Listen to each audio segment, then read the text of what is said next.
Hello mga kabarya, welcome back sa OMG TV channel. Ang pag-uusapan natin ngayon mga kabarya, itong mga BSP coins na lahat ay ating mapapakinabangan. Tulad nitong BSP na 1 piso, simula sa pinakamaliit hanggang sa pinakamalaki na halaga ng ating mga coins ang ating pag-usapan ngayon. So kung gusto mong malaman, panoorin mo lamang ang video at para malaman mo kung ano yung mga barya na kailangan mong kolektahin para iyong mapakinabangan. Okay? So kung bago ka pa sa aking channel, huwag kalimutan mag-like, share, comment, subscribe, at saka pindutin mo rin yung notification bell para ikaw ay updated sa susunod pa na mga video na ating gagawin na tulad nito. Okay? So ang unang-una mga kabarya, itong mga semi-hard to find. So halo-halo itong ating gagawin ngayon mga kabarya.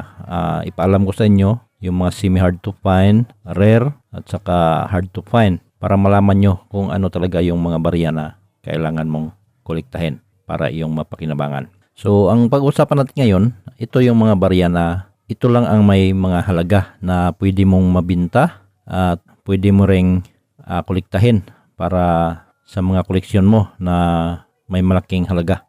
Okay? So unahin natin yung pinaka malapit sa pinaka common sa ating mga BSP, itong 1 piso BSP series. Sa 1 piso mga kabarya, ang una-una mong pwede mong kolektahin itong 2006 na BSP 1 piso. So ito ay hard to find. So kung meron ka nito mga kabarya, ito ay mabinta mo sa halagang 50 pesos hanggang 200 pesos. Lalo na dito sa ating mga collectors ay medyo malaki yung kanyang halaga. So yun 50 pesos hanggang 200. Pag sa online price mo naman titingnan mga kabarya, ito sa ngayon ay nagkahalaga na rin ng 200 pesos. Okay? At ang sunod naman mga kabarya, itong 1 piso na dito sa NGC. Itong 1 piso na 2018 upper mint mark. So ito ay napaka-importante din kasi ito ay may halaga na rin na nasa 50 pesos hanggang 150 pesos bawat isa. Kung dito naman sa online mo titingnan mga kabarya, ang kanyang price ay nagkahalaga na rin ng 250 pesos. So isa nito sa mga semi-hard to find na dapat ganito yung ating kolektahin para ating mapakinabangan. Okay, so yun ay NGC 1 piso 2018 upper mint mark. So isa rin yan sa semi-hard to find na nagiging hard to find.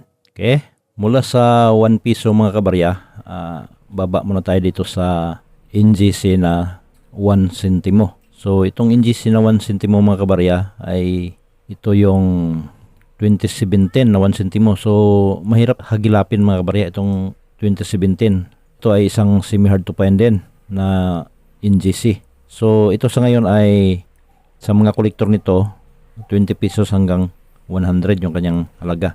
Ang dito naman sa online, pag titingnan mo yung online, ang kanyang halaga ay nasa 100 pesos na rin bawat isa. Okay? Saka yung ating hard to find mga kabarya na 1 piso ay alam nyo naman lahat yun na isa lamang yung very common hard to find ng ating 1 piso na BSP series. Ito yung 2005. Ang kauna-unahang hard to find dito sa 1 piso BSP. So pag ito ang yung mahawakan talaga mga kabarya, ay hindi ka mahirapan sa pagbenta nito kasi ito ay napaka-common yung mga buyer nito. Napakarami. So ang halaga nito sa collectors natin, kinukuha namin ito ng 500 hanggang 1,500 bawat isa. Depende rin sa kondisyon na yung barya. Kung uncirculated, so ibig sabihin yun ang pinaka high price, medyo malaki ang kanyang halaga. Pag laspag na yung barya mo, sobrang luma na rin, siguro nasa mga 500 na lang yung kanyang halaga. Okay? Pag dito naman sa online mga kabarya, ang kanyang halaga ngayon ay nasa 1,336 yung nakalagay dito. Dati ay 2.5 ito yung kanyang price. Okay, so yun ay ang ating hard to find BSP 2005. So marami pa mga kabarya yung ating kailangang alamin dito. Balik na naman ulit tayo sa semi hard to find, itong 2008 na 1 piso BSP. So ito yung Frost na BSP 2008. Sa mga kolektor nito mga kabarya ay nagkahalaga ito ng 50 pesos hanggang 200 na rin yung kanyang price. Pag dito naman sa online, itong nakalagay dito ay 2008 lamang, hindi Frost, no, yung kanilang na-post dito. So ito ay nagkahalaga na rin ng 100 pesos sa online. At yun ang ating last sa BSP na 1 piso. At yung ating 5 piso naman mga kabarya. So alamin din natin yung iba't ibang semi hard to find at saka hard to find dito sa 5 piso BSP at saka NGC. So itong una, no, una ko nakita dito, BSP 5 piso 1996 with mint mark. So yun mga kabarya, yung ating BSP na 5 piso, yung 1996 na mayroong mint mark, ay isa rin yun sa semi hard to find. Kaya malaki na rin ang kanyang halaga sa ngayon. So nasa 50 pesos hanggang 300 na rin yung kanyang price. Lalo na yung 1996 no mint mark mga kabarya, ay ganun din ang price, no, 50 hanggang 300. So pare-pareho lang sila. Halos pantay-pantay lamang yung mga price sa collector's value. So itong sample ko mga kabarya dito sa online, nagkahalaga siya ng 4,000 pesos. Ito ay BSP 5 piso 1996 with mint mark, reverse error, lot line, ring and die deterioration, doubling in queue. So ayan, no, kung makikita nyo ang kanyang error, lot line, ring and die deterioration, doubling in queue. So para na ring double die yung kanyang error mga kabarya, kaya nagkahalaga ito ng 4,000 pesos. So napakalaki talaga yung kanyang halaga. So ito pa, no, isa pa sa ating 5 piso, yung hard to find din. Dati semi hard to find, naging hard to find. So ito yung 5 piso year 2000.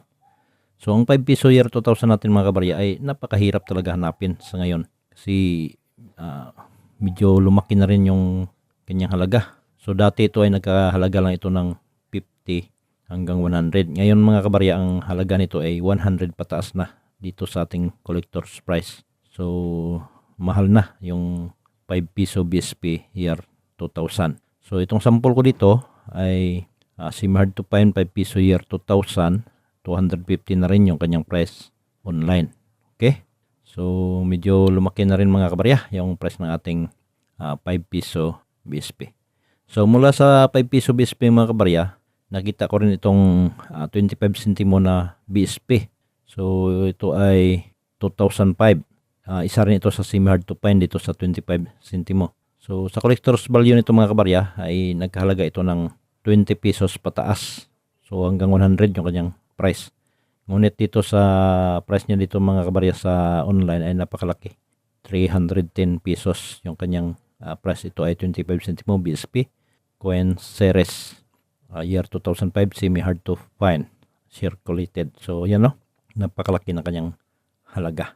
Okay, from 25 centimo dito na naman ulit tayo sa isang hard to find ng semi hard to find, naging hard to find din dito sa ating 5 piso BSP. So ito ang year 1999.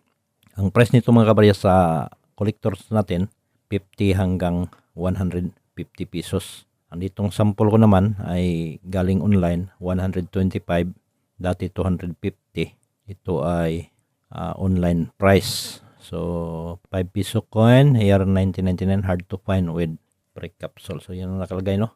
Nagkahalaga rin siya ng 125 dahilan na nagka 50% off dito sa online seller. Okay?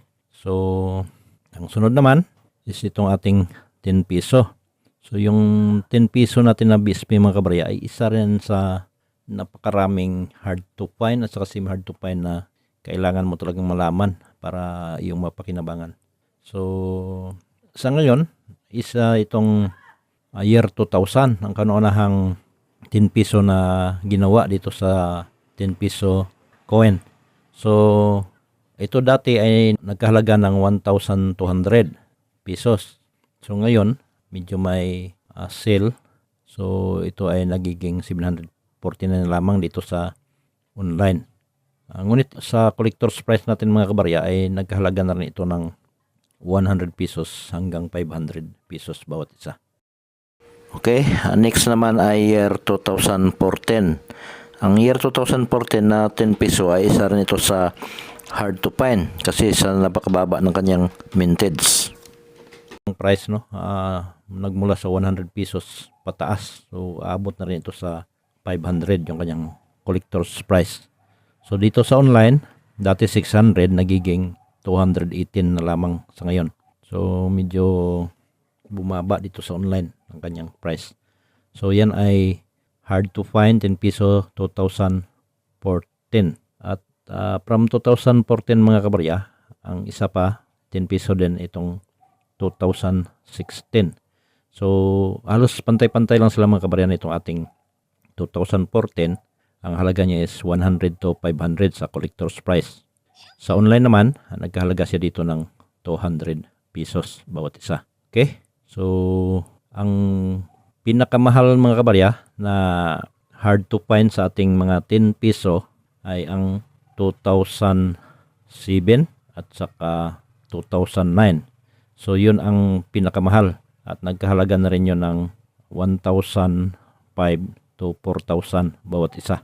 So, pag meron kayo nun mga kabarya, ay talagang napakaswerte mo kasi mahirap talaga hanapin yung ganong klaseng mga hard to find. So, medyo mahaba-haba na rin yung ating video mga kabarya. Kaya dito lang muna tayo. Ang purpose na natin dito na ipaalam sa inyo yung mga barya na dapat mong kolektahin. Lalo na ngayon na napakarami nung bumibili nitong ganitong klaseng mga barya, yung mga semi-hard to find at saka hard to find. Dahilan sa kailangan ng mga collectors at kailangan din ng mga nag-iipon na kanilang binibinta. Okay? So sa ngayon ay hanggang dito lang muna tayo at sana itong video natin ay nakatulong sa inyo para malaman nyo kung ano talaga yung kailangan nating kolektahin dito sa ating mga barya, lalo na sa BSP series at saka NGC. So maraming salamat sa inyong panonood at ulitin ko, magandang araw sa lahat and God bless.